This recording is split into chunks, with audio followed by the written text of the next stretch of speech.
இன்றைய நாளுக்கான அடுத்த ப்ரோமோ ரிலீஸ் பண்ணியிருக்காங்க. அதாவது பிக் பாஸ் என்ன சொல்கிறாருன்னா, இன்ற வாரத்தில் நடந்த அனைத்து நிகழ்வுகளையும் மனதில் வைத்து ஒரு 6 பெஸ்ட் பர்ஃபார்மரை சூஸ் பண்ணுங்கள் அப்படிங்கும்போது சாண்ட்ரா, அரோரா, விக்கல் விக்ரம், கனிதிரு, அதுக்கப்புறம் பிரஜன்.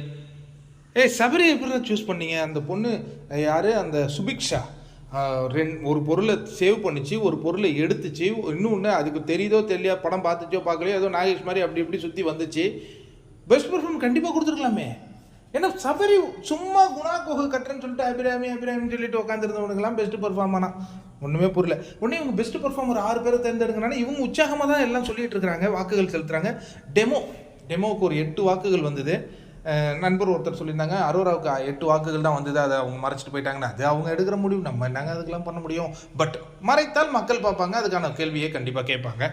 இப்போ என்ன நடந்ததுன்னா 10 பேர் ஒஸ்ட் பர்ஃபார்மர் அப்படின்னு பிக் பாஸ் அறிவித்த உடனே உங்களுக்கு ஒரு ஷாக் ஆகுது.